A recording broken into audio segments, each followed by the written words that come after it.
Қайырлы күн, құрметті студенттер. Педагогика пәнінен бүгінгі өтетін сабағымыздың тақырыбы еңбек тәрбиесінің маңызы мен міндеттері мазмұны. Сабақтың мақсаты еңбек тәрбиесінің маңызы, міндеттері, оның мазмұн және жүйесі туралы түсінік беру, педагогтар, көрнекті адамдардың еңбек тәрбиесі туралы пікірлері, қазақ халқының еңбек дәстүрлері, кәсіптік бағдар беру жұмысымен таныстыру. Сабақтың міндеттері: алған білімдерін жүйелеуге дағдыландыру, танымдық белсенділіктерін, шығармашылық әрекеттерін сын тұрғысынан ойлау, қажетті ақпаратты қабылдау, қорытынды жасау қабілеттерін дамыту, өз білімдерін жетілдіруге, теориялық білім мен тәжірибені ұштастыруға дағдыландыру, кәсіби шеберлікке, өз мамандығын сүюге, ғылыми дүниетанымын, белсенділікке, ізгілікке тәрбиелеу. Еңбек тәрбиесінің негізгі мақсаты жас жеткіншектерге еңбек туралы тәрбие беру және жеке адамды жан-жақты дамыту. Еңбекке тәрбиелеудің міндеттері: еңбекке сүйіспеншілікпен, еңбек адамдарына құрметпен қарау, оқушыларды халық шаруашылық салаларындағы еңбектің түрлерімен таныстыру, еңбек іс-әрекетінің барысында олардың дағдысы мен іскерлігін қалыптастыру және мамандықты таңдауға дайындау. Мектепте еңбекке тәрбиелеу бұл тәрбиенің жалпы жүйесінің құрамды бөлігі. Еңбекке тәрбиелеу, баулу және кәсіптік бағдар мектеп оқушыларының қоғамдық пайдалы өнімді еңбекке тікелей қатысуы, оқуға деген саналы көзқарасты тәрбиелеудің, азамат болып өсудің, жеке адамды адамгершілік және зиялылық жағынан қалыптастырудың негізгі көзі болып табылады. Осымен қатар, мұны еңбек тәрбиесінің мақсаты деп те түсінуге болады. Қоғамның даму тарихына байланысты соған сәйкес еңбек тәрбиесі әртүрлі нысанда дамыды, жетілді, өзгерді, жаңарып отырды. Енді бірнеше ғалымдардың еңбекке деген көзқарасын, пікірлерін мысал келтірейін. Ортағасырлық атақты педагогымыз, чех педагогы Яна Москаменский былай деген: мектеп балаға сүйіспеншілік, адамгершілік қасиеттерін тәрбиелейтін адамгершілік шеберханасы болуға тиіс деген көзқарасты насихаттайды. Демек, бұл көзқарастан біз оқушылардың еңбек тәрбиесінің негіз бола алатынын байқауға болады. Ағылшын педагогы Джон Лок, ол тәрбиедегі Ян Москаменскийдің ұсынған табиғатқа сәйкестілік еңбек және дене тәрбиесі арқылы жүзеге асатынын дәлелдеп берген ғалымдарымыздың бірі болып есептелінеді. Константин Дмитриевич Ушинский еңбек тәрбиесінің теориясын жасауда басты рөл атқарды.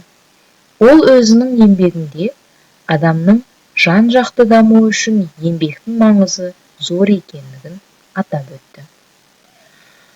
Ыбырай Алтынсарин педагогикалық тақырыптағы өлеңдері мен әңгімелерінде, аудармаларында өнімді еңбек бұл еңбек тәрбиесінің құралы деп тұжырым жасап өтті.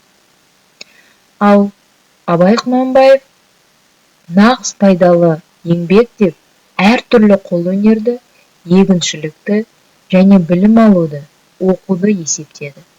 Ол жастарды ең алдымен отбасында, мектепте және әдебиет арқылы тәрбиелеуді маңызды рөлін ерекше бағалап өтті. Енді еңбек тәрбиесінің халық педагогикасында алатын орны жайлы айтатын болсақ, еңбектің бейнеті мен зейнетін басынан өткізген халқымыз баланы еңбекке тәрбиелеуді отбасынан бастаған. Ер бала мен қыз бала тәрбиесін бөлісіп алған. Қазақ халқының жастарды еңбекке баулығанда мынандай бірнеше тұрмыстық еңбек әрекеттерімен қаруландырып отырған. Ол жастарды күнделікті кәсібіне, тұрмыс тіршілігіне байланысты 4 түрлік малды бағып қағуды, аң аулап кәсіп етуді ойластырған. Халқымыз еңбек пен өнерді егіз деп санаған. Жүн иіру, өрнек тоқу, киіз басу, үй жабу, ою ойып, сырмақ, түскиіз өрнектеу, тері илеп, бас киім тігу қыздар мен әйелдер үшін ерекше өнер санаған. Ал тері, ағаш, темірмен байланысты кәсіптерді ол ер адамдарға лайық көрген. Халық педагогикасынан орын алған еңбек және еңбекке тәрбиелеу қазіргі педагогика теориясы принциптерімен ұштасып жатыр. Оқу барысындағы еңбекке келетін болсақ, сабақ барысында еңбек дағдылары, іскерлік, төзімділік қалыптасып, кейін жаппай еңбек іс-әрекеті түрінде байқалады. Еңбек тәрбиесі үшін еңбек сабағы өте маңызды. Онда оқушылар еңбек дағдыларына үйренеді, техникалық білімді игереді. Қорытындылап айтатын болсақ, еңбек сабақтарының педагогикалық тиімділігі олардың білім және тәрбие беру мәнділігінде. Өзіне өзі қызмет көрсету. Балалар өзіне өзі қызмет көрсете отырып, әр түрлі еңбек іс-әрекеттерін орындауда көптеген тәсілдерді үйренеді.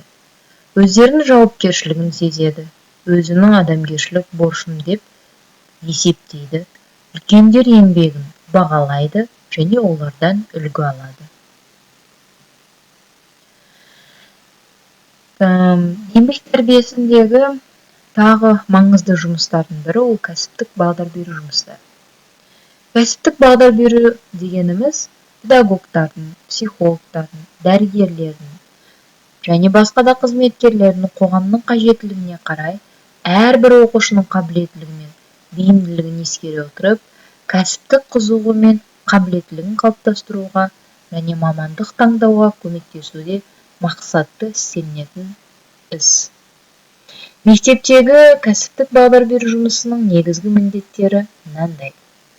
Оқушыларды көпшілік мамандықтар туралы түсінікпен қаруландыру, кәсіптік қызығу мен бейімділігін, қабілеттілігін қалыптастыру және дамыту мақсатында оқушылардың дара ерекшеліктерін зерттеу, мектеп бітірушілерге мамандық таңдауға көмектесу, оқушыларды белгілі мамандықтың түрімен меңгертуге бейімдеу. Кәсіптік бағдар беру жүйесінің негізгі компоненттеріне мыналар жатады. Кәсіптік ақпарат, кәсіптік ағарту жұмысы, кәсіптік ақыл кеңес, кәсіптік іріктеу және кәсіптік бейімделу. Ал енді жеткілікті теориялық білімдер алдық деп ойлаймын. Соған сәйкес тапсырмалар орындап көрейік. Мына ұғымдарға сипаттама беріп өтіңіздер. Жаңағы айтылған кәсіптік бағдар беру жұмысының негізгі компоненттеріне енді өздігімізден сипаттама береміз. Оқулықпен жұмыс істейміз және ғаламтор желісімен жұмыс істеуге болады. Әнекей сәттілік.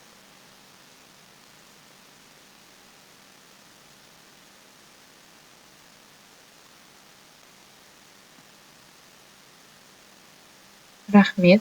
Жауаптарымызды WhatsApp желісіне жіберуге болады. Екінші тапсырма. Жұлдызды сағат деп аталады жаттығуымыз.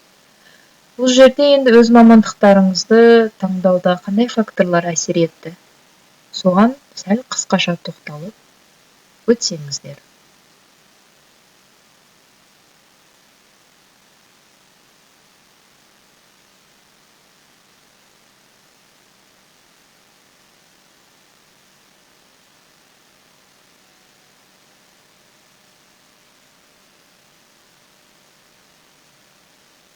Рахмет.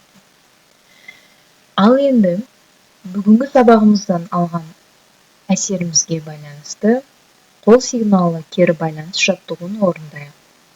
Бас бармақ жоғары қарай тұрған таңдасаңыз түсіндім.